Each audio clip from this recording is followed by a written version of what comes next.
What if the love of your life carried a secret so explosive it could tear your family apart? Sounds like something out of a movie, doesn't it? But for me it was reality.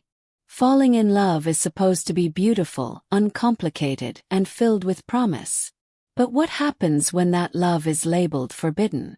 When your happiness becomes the center of a scandal that no one can ignore? I never imagined I'd fall for someone who had such a complicated past. A past that was directly tied to my family. But love doesn't always play by the rules, does it? Sometimes it challenges everything you believe about right and wrong, about loyalty, and even about yourself. And while the world might look at my story with judgment, I've learned that the only approval that truly matters is your own. In this video, I'm taking you deep into my journey of forbidden love, family betrayal, and emotional conflict. You'll hear the shocking twists, the heartbreaking choices, and the lessons that came from one of the most defining experiences of my life. This isn't just a story about me. It's about resilience, self-discovery, and learning to fight for what truly matters. So, if you've ever questioned your choices or faced judgment for following your heart, this is the video for you. Stick around because you might just find answers to questions you didn't even know you were asking. Before we dive in, don't forget to like this video and subscribe to the channel. And let me know in the comments. Have you ever had to make a choice that others didn't understand? Let's talk about it. I'd love to hear your story. Now let's get started. Falling in love often feels like a twist of fate, doesn't it? That's exactly how it happened for me, or so I thought. When I met my husband, I was struck by how effortlessly we connected. He wasn't just charming. He had this way of making me feel seen, as if he could hear the thoughts I didn't dare say out loud. Our conversations felt natural, our laughter genuine, and before I knew it, I was envisioning a life with him. Richard, let's call him that, was kind, thoughtful, and unlike anyone I had ever dated before. He carried himself with a confidence that wasn't arrogant but reassuring, like he had weathered storms and come out stronger. I fell for him quickly, deeply, and completely. He seemed to understand me in ways no one else had, and his steady presence brought a sense of calm to my otherwise chaotic life. At the time, I didn't think much about his past. Sure, he mentioned that he'd been married before, but who hasn't had their share of heartbreak by a certain age? It wasn't something we dwelled on. For me, what mattered was the future we were building, not the baggage we were leaving behind. I didn't realize how much that past would come back to haunt us. Fast forward to our wedding day, a day that should have been the happiest of my life. The sun was shining, the flowers were perfect, and as I walked down the aisle, all I could see was Richard. In that moment, everything else faded away. My worries, my doubts, even the whispers of family drama that had begun to creep into our story. Felt like the beginning of something beautiful. But life has a way of throwing curveballs when you least expect them. As I stood there, vowing to love Richard for the rest of my life, there was a truth lurking in the background that I hadn't fully reckoned with. The man I was marrying wasn't just my husband. He was my mom's ex-husband. And as much as I tried to push that fact aside, it was a part of our story that couldn't be ignored. The moment I said I do, I felt a mix of emotions. Joy, love, and a nagging sense of unease. I knew that our relationship wasn't going to be simple. There were questions to answer, boundaries to navigate, and a family scandal waiting to unravel. But I also knew that this was the man I wanted to spend my life with, no matter how complicated things got. It's funny how love sneaks up on you when you least expect it. When I first met Richard, there was nothing extraordinary about the moment. No dramatic music, no instant spark. We were at a mutual friends gathering, the kind of event where everyone mingles over appetizers and small talk. He stood out because of his quiet confidence, a calmness that seemed out of place in the lively crowd. I remember thinking there's something different about him. Our conversation started casually.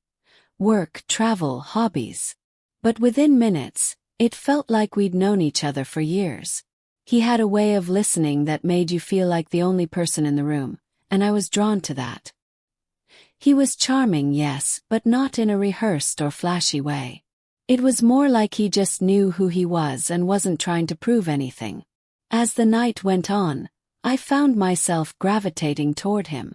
We talked about everything: books, movies, our favorite places to travel. He shared stories about his childhood, and I laughed harder than I had in months.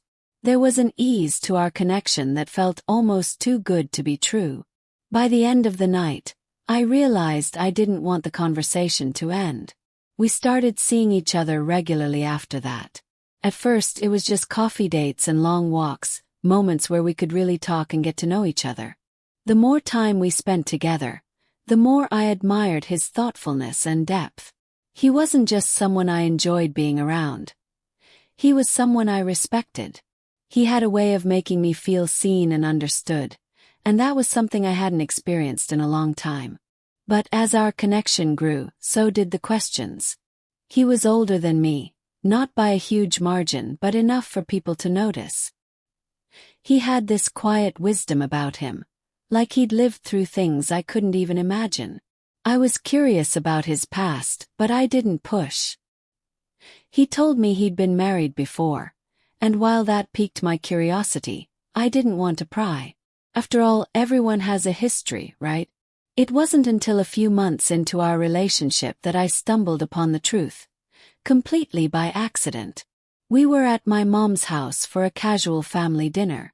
Richard had been hesitant about coming, but I insisted. "It's just dinner," I said, brushing off his reluctance. "What's the worst that could happen?" The moment he walked through the door, my mom froze. Her smile faltered, and for a second the room felt colder. "Richard," she said, her voice a mix of shock and disbelief. The air grew thick with tension, and I felt like I was missing something important. "You two know each other?" I asked, confused by the look they exchanged. "We've met," Richard said carefully, avoiding my mom's gaze. But her expression said it all. It wasn't just a casual meeting. There was history here. Deep, complicated history. Later, that night, after Richard left, my mom pulled me aside. "You're dating my ex-husband," she said bluntly, her tone somewhere between anger and disbelief.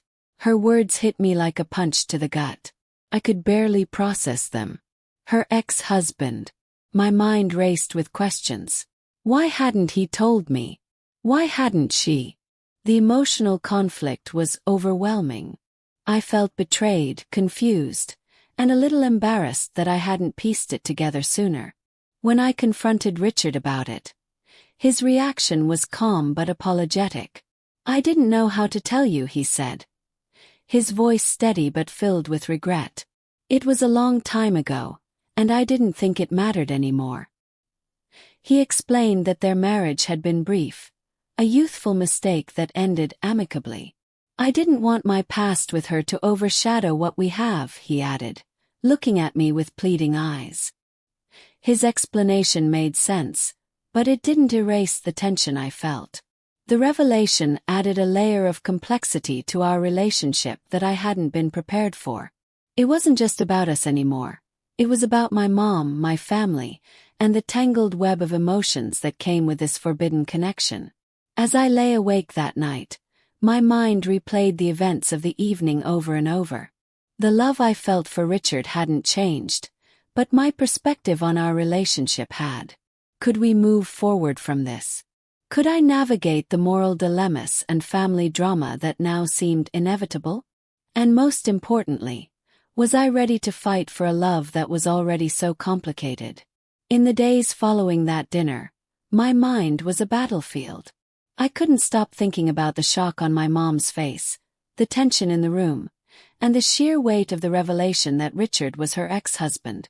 It was like a jigsaw puzzle I didn't know I was assembling had suddenly revealed an image I wasn't prepared for. The forbidden love we shared now felt tangled in something much bigger than either of us, a family scandal waiting to erupt. Richard and I had countless conversations, each more emotionally charged than the last. "I love you," he said one night, his voice cracking as he looked at me with those steady eyes I'd fallen for. But I understand if this is too much for you. His vulnerability made my heart ache. How could I walk away from someone who made me feel so deeply understood? And yet, how could I stay, knowing the emotional conflict and moral dilemmas our relationship would bring? The days turned into weeks, and I felt like I was living two lives. With Richard, I felt safe and loved, like we could conquer anything together. But when I was with my family, the tension was unbearable. My mom barely spoke to me, and when she did, her words were clipped and sharp. "You're making a mistake," she said one day, her voice tinged with frustration. "You don't know the whole story." That statement gnawed at me. What didn't I know? What hidden truths were still waiting to surface? My mom refused to elaborate, brushing off my questions with vague warnings. "Just be careful," she said, her tone heavy with something I couldn't quite place. Regret, maybe, or fear. Richard, on the other hand, was an open book, or so I thought. He answered every question I threw at him about their marriage. He described it as short-lived and emotionally distant, a relationship born more out of convenience than love. "We were young," he explained. "We thought we could make it work, but we were never really right for each other." His honesty was reassuring, but it didn't erase the psychological tension building in my mind. Then came the first shocking twist. While sorting through some old family photos at my mom's house, I stumbled across a picture of her and Richard during their marriage. In the photo, they were smiling, arms wrapped around each other in what seemed like genuine happiness. But it wasn't the image itself that struck me. It was the date written on the back. The timeline didn't add up. According to Richard, their marriage had ended years before we met. But this photo, dated much later, suggested otherwise. I confronted him that evening, holding the photo like it was evidence in a trial. "Why didn't you tell me the truth about when your marriage ended?" I asked, my voice trembling with anger and hurt. His face paled, and for the first time, I saw a flicker of something I hadn't before: hesitation. "It's complicated," he began, his voice barely above a whisper. "Your mom and we tried to make it work again briefly after the divorce. It didn't last, but..." He stopped, as if weighing whether to continue. "I didn't want to tell you because I thought it would hurt you. It didn't mean anything. We were both just lost." His confession hit me like a tidal wave. My mom and Richard had rekindled their relationship after their divorce. Why hadn't she mentioned this? Suddenly, her warnings and clipped remarks made more sense. This wasn't just about me dating her ex-husband. This was about a betrayal she felt all over again, first from Richard and now from me. The emotional fallout from this revelation was staggering. I felt betrayed, not just by Richard but by my own judgment. How could I have been so blind to the complexities of their past? And yet, despite the anger and confusion, my love for Richard hadn't faded. If anything, it had deepened, forged in the fires of the trust issues and family drama we were now facing together. I spent days wrestling with my decision.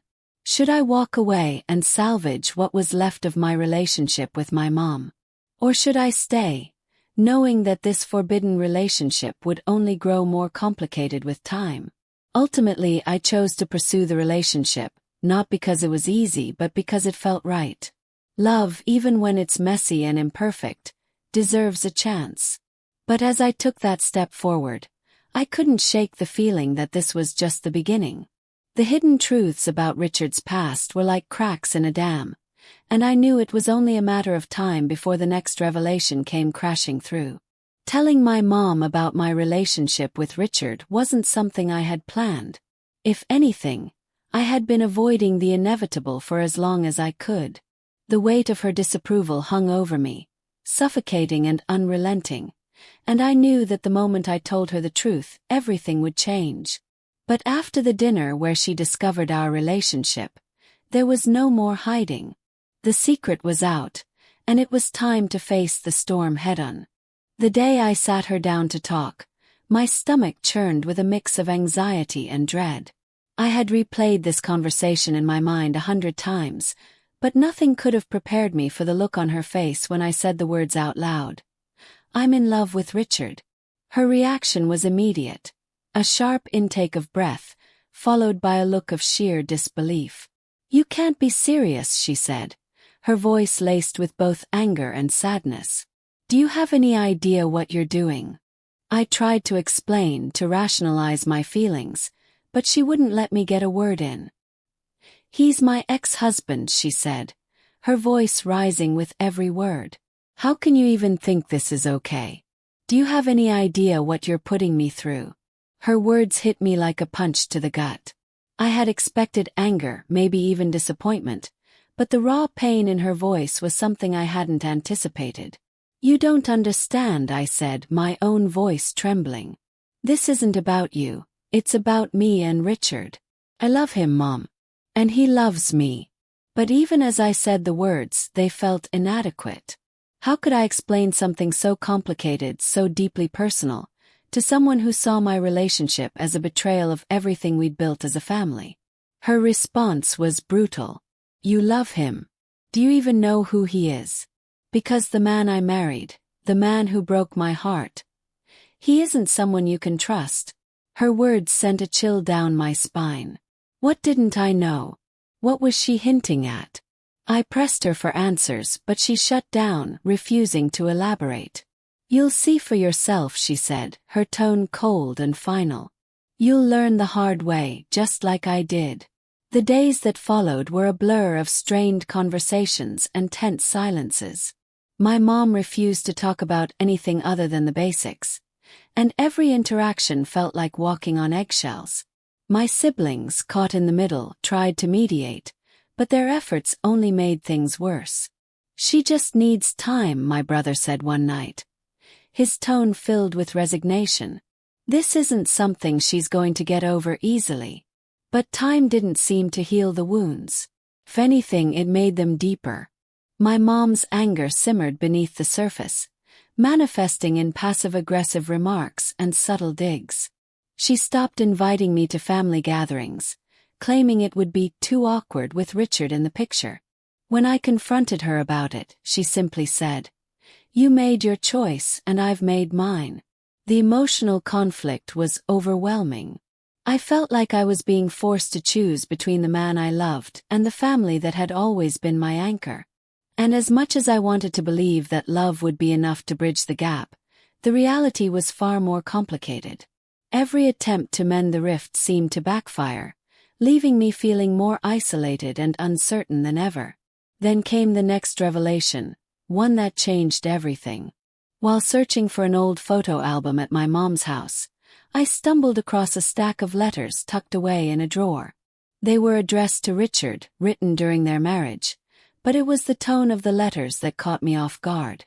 They were filled with accusations, pleas for honesty, and references to a betrayal I hadn't known about. My heart raced as I read through the letters, piecing together a story of lies and deceit. My mom had suspected Richard of having an affair during their marriage, an accusation he had vehemently denied at the time. But the pain in her words was undeniable, and it cast a shadow over everything I thought I knew about him. When I confronted Richard with the letters, his reaction was telling. He didn't deny their contents, but he insisted that the accusations were unfounded. "I never cheated on her," he said, his voice filled with frustration. "She thought I did, but it wasn't true. We were already falling apart, and she was looking for someone to blame." His explanation made sense, but it didn't erase the doubt that had begun to creep into my mind. Was my mom right about him? Had I been blinded by love, unable to see the flaws in the man I had chosen? The trust issues that had been simmering beneath the surface now felt impossible to ignore, and I found myself questioning everything. The fallout from this revelation was devastating. My mom, emboldened by my discovery of the letters, became more vocal in her disapproval of Richard. "I tried to warn you," she said one day, her tone heavy with frustration. "But you wouldn't listen. He's not who you think he is. The tension between us reached a breaking point, and for a while, it felt like our relationship might never recover.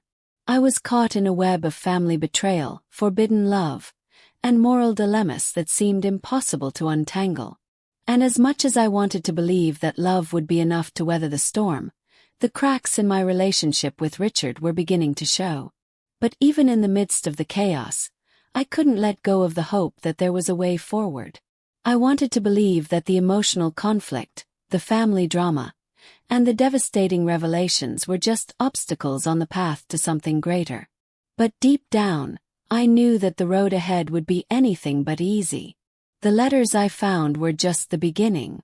Once they surfaced, the floodgates opened, and I began uncovering layers of Richard and my mom's past that I had never imagined. Their marriage, which Richard had always described as brief and uneventful, was anything but. What I learned in the weeks that followed shook me to my core and made me question everything about my relationship with him. The first revelation came during a tense phone call with my mom. Frustrated by her continued coldness, I confronted her about the letters and the accusations of infidelity. "If you think you know the whole story, you're wrong," she snapped, her voice laced with anger. "There's more to Richard than he's told you, and if you're smart, you'll dig deeper." Her words left me reeling. What else was she hiding? What else had Richard conveniently left out? I couldn't let it go. I began piecing together fragments of their marriage through conversations with family members, old photos, and reluctantly, more letters I found tucked away in a forgotten drawer. One letter, in particular, stood out. In it, my mom mentioned a woman named Elaine, a name I had never heard before. The tone of the letter was raw and desperate, filled with accusations that Richard had been emotionally involved with this woman during their marriage. When I brought up Elaine to Richard, his reaction was immediate and defensive. "Elaine was a co-worker," he said, his voice tight. "Nothing more. Your mom always thought there was something going on, but she was wrong." His explanation felt rehearsed, and for the first time, I saw cracks in his usually calm demeanor. But it didn't stop there. A few days later, I received an unexpected call from my aunt, my mom's sister. "I think it's time you know the truth," she said, her tone filled with both sadness and urgency. "Richard wasn't just a co-worker to Elaine. Your mom wasn't wrong about what happened. She just didn't have all the proof she needed." Her words left me stunned. According to her, Richard and Elaine had been involved, emotionally if not physically, during his marriage to my mom. While there was no definitive evidence of a full-blown affair, the emotional betrayal had been enough to break the fragile foundation of their relationship. "Your mom tried to forgive him," my aunt continued. "But the trust was gone. And once trust is gone, there's no getting it back." The revelation hit me like a tidal wave. If Richard had been capable of betraying my mom, what did that mean for us?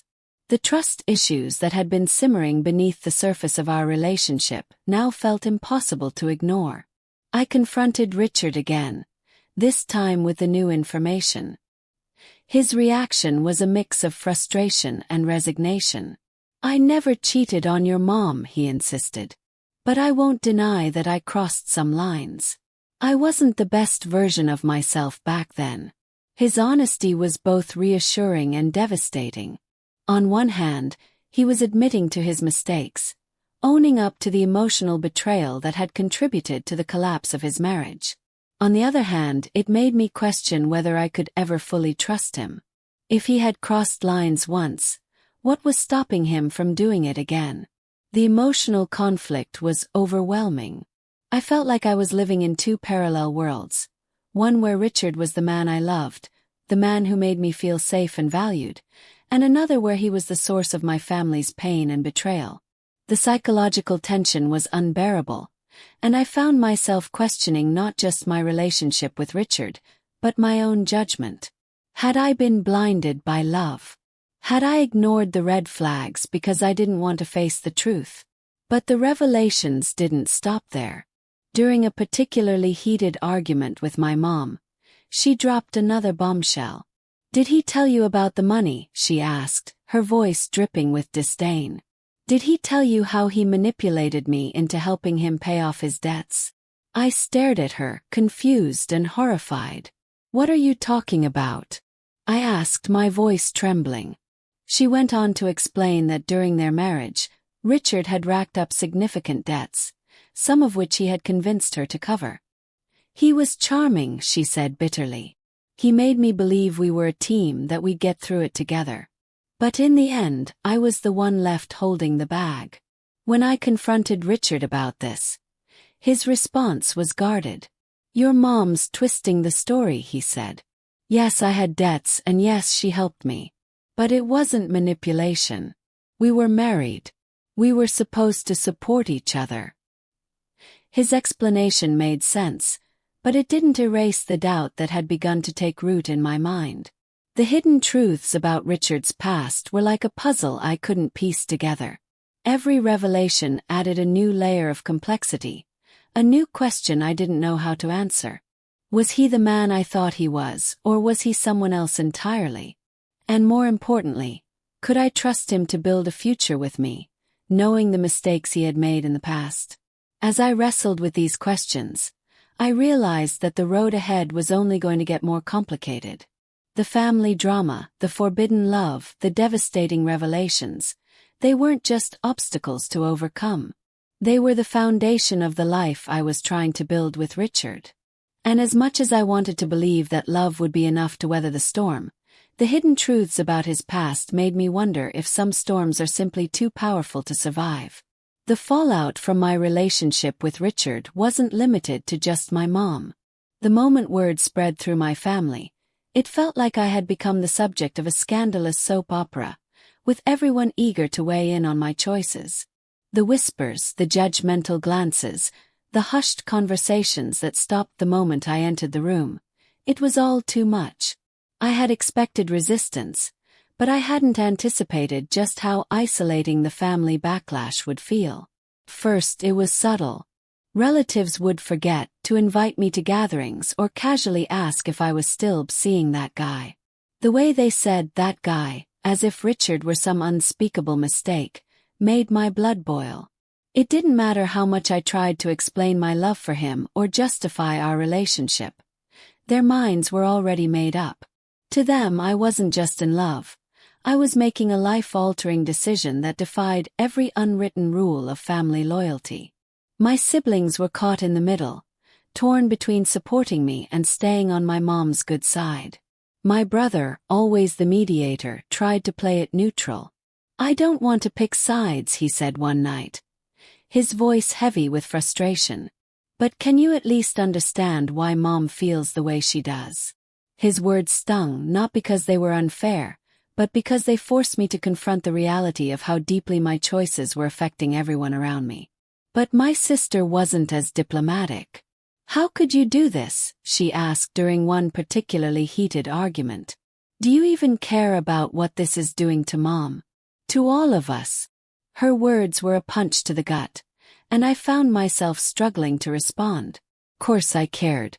But was I supposed to sacrifice my happiness for the sake of family harmony? The moral dilemma was suffocating. The judgment didn't stop with my immediate family. Extended relatives, cousins, aunts, uncles, were quick to chime in with their unsolicited opinions. I just don't understand it, one aunt said during a family dinner, her tone dripping with condescension. Of all the men in the world, why him? Her comment was met with nods of agreement from others at the table, and I felt the weight of their disapproval like a physical burden. It wasn't just the family drama that made things difficult. The whispers and judgment extended to my social circle as well. Friends who had once been supportive now seemed hesitant to bring Richard up in conversation, as if even mentioning his name was taboo. One friend who had always been brutally honest finally said what everyone else was thinking. I love you, but this is a lot. I don't know how you're handling it. The truth was, I wasn't handling it well. The isolation was crushing, and the psychological tension of constantly defending my relationship began to take a toll on my mental health. Found myself withdrawing from the people who mattered most, avoiding family gatherings and canceling plans with friends.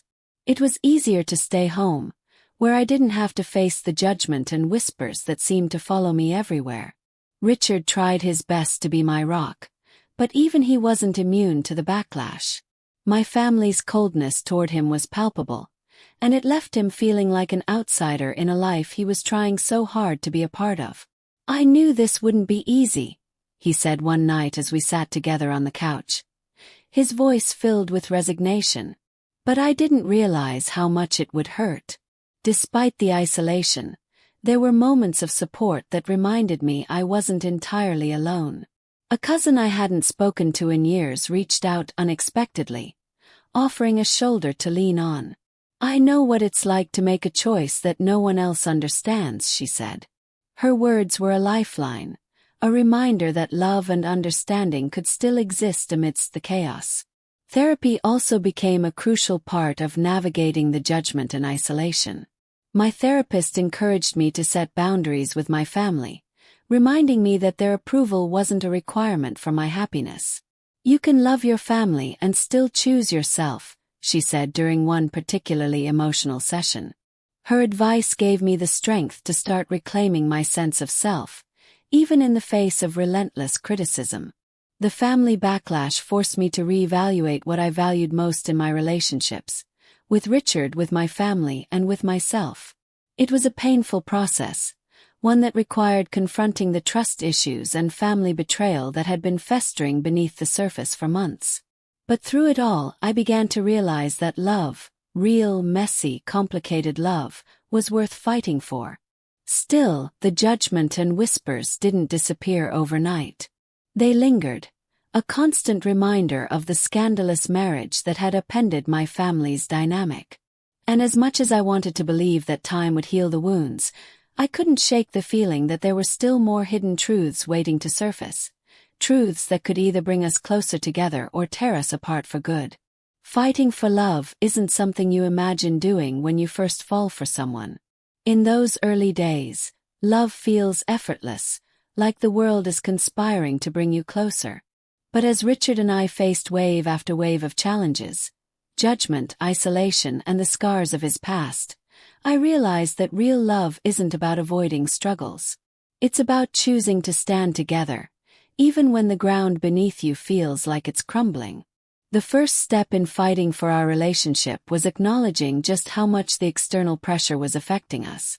The judgment from my family, the whispers from friends, the strained silences during family gatherings. It all weighed on us in ways I hadn't anticipated. Richard, who had always been my source of calm, began to show cracks in his composure.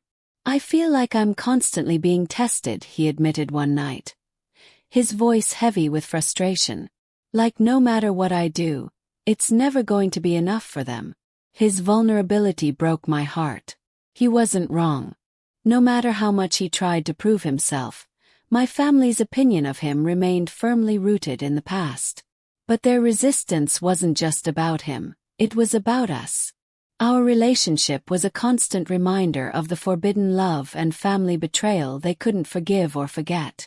And as much as I tried to shield Richard from their judgment, I knew that it was taking a toll on him, and on us. We decided to seek therapy, both individually and as a couple. It wasn't an easy decision. Admitting that we needed help felt like admitting that we were struggling, which, in a way, we were. But therapy gave us a safe space to unpack the emotional conflict and trust issues that had begun to fester. Our therapist helped us explore the underlying fears and insecurities that were driving our behavior. For Richard, it was the fear of being judged solely by his past. For me, it was the fear of losing my family forever. One of the most transformative moments came during a couples session when Richard opened up about the guilt he had been carrying. "I know I've made mistakes," he said, his voice breaking. "And I know that being with me has made things harder for you. But I love you, and I want to fight for this, for us." His words reminded me of why I had fallen for him in the first place. Despite everything, his love for me was unwavering, and that gave me the strength to keep fighting. But therapy wasn't just about healing our relationship, It was also about setting boundaries with the people around us. My therapist encouraged me to have honest, vulnerable conversations with my family about how their judgment was affecting me. You can't control how they react, she said. But you can control how you respond. Those conversations were some of the hardest I've ever had, but they were necessary. I told my mom that while I respected her feelings, I needed her to respect mine as well. It wasn't perfect, but it was a start. Richard and I also made a conscious effort to focus on the positive aspects of our relationship. We started carving out time for just us, time where we could laugh, connect, and remember why we had fallen in love in the first place. Whether it was cooking dinner together, taking weekend trips, or simply sitting on the couch and talking about our dreams for the future, those moments became our refuge from the chaos around us. Still, the challenges didn't disappear overnight. There were moments of doubt, moments when the weight of everything felt almost too heavy to bear. One particularly difficult moment came when Richard ran into an old acquaintance who knew him from his marriage to my mom. The man's reaction was a mix of shock and poorly disguised judgment. "Wow," he said, his tone dripping with sarcasm. "Didn't think I'd see this reunion." The encounter left Richard shaken, and it took hours of conversation to help him process the emotions it stirred up. Despite the setbacks, we began to find our rhythm as a couple.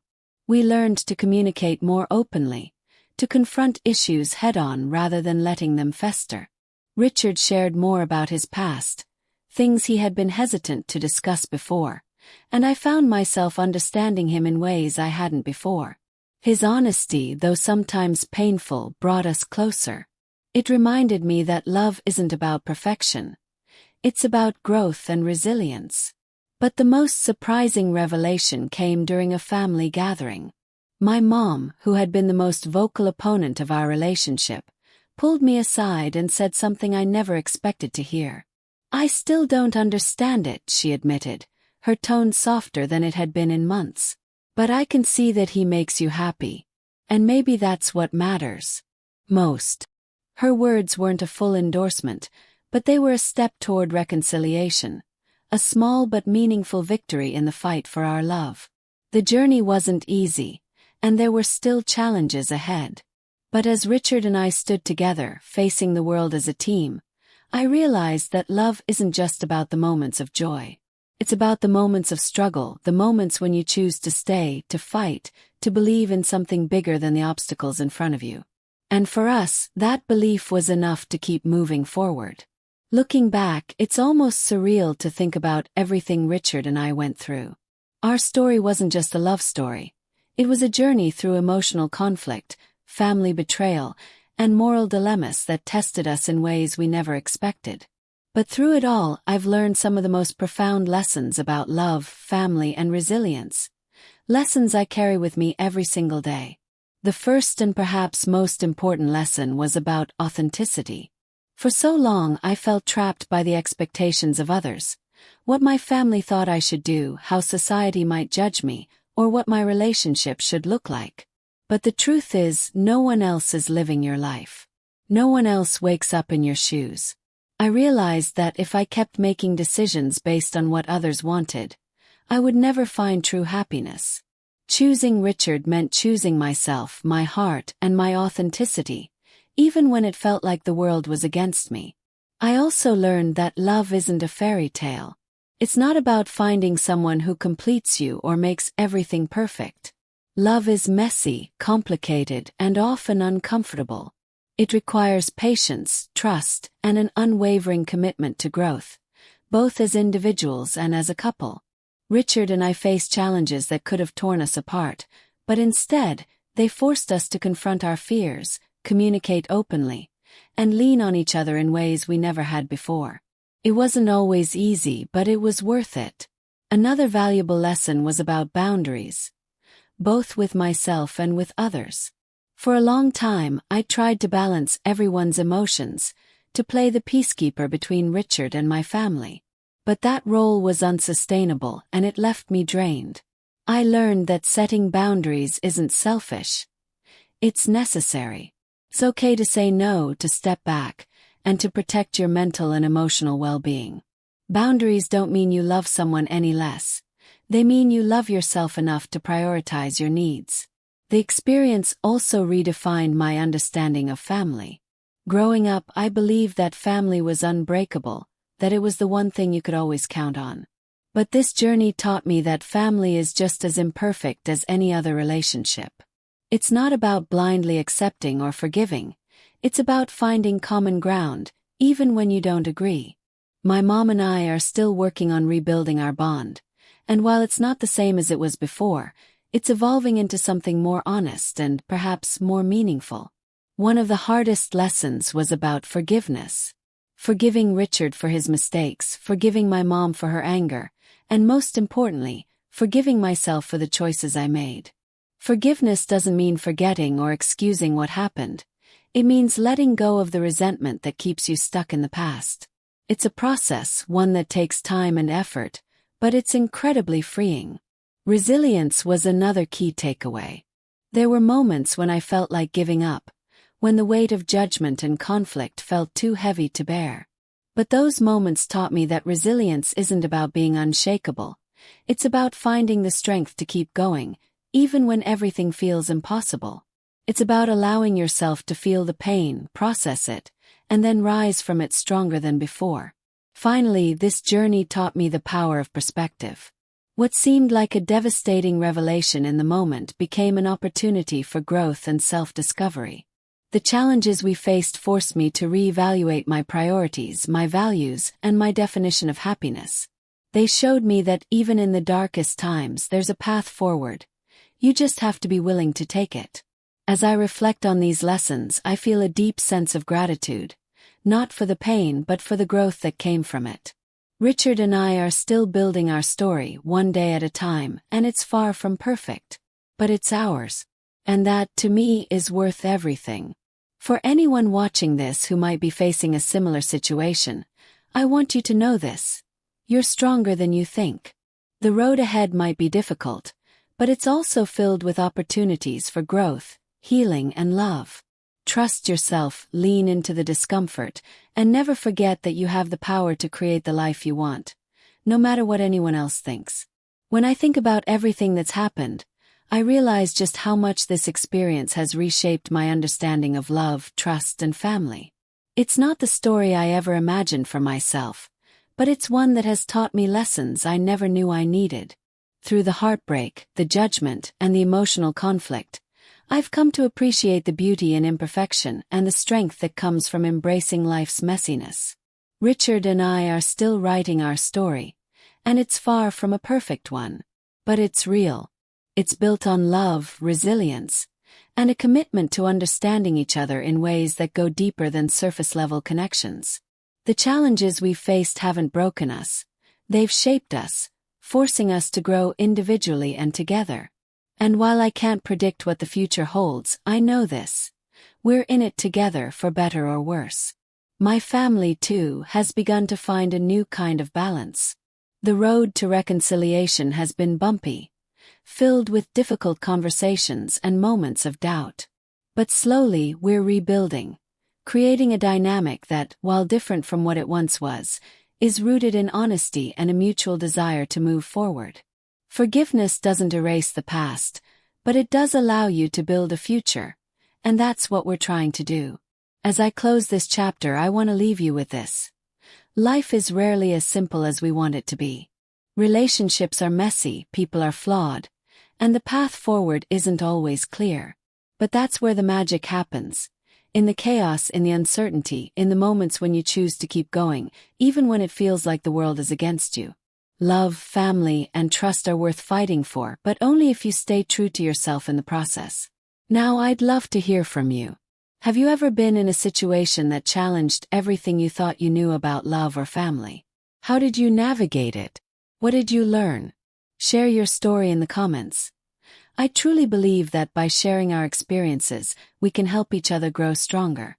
And before you go, don't forget to like this video, subscribe to the channel, and turn on those notifications so you never miss another story. Your support means the world to me, and together, we're creating a community where no one has to face life's challenges alone. Thank you for being here, for listening, and for being part of this journey.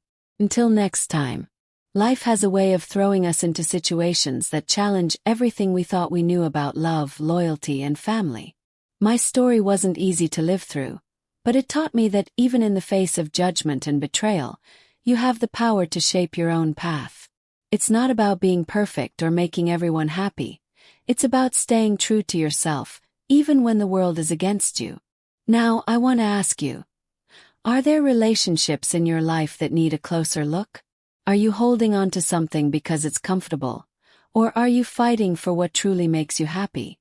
It's never easy to confront these questions, but sometimes, the hardest decisions lead to the greatest growth.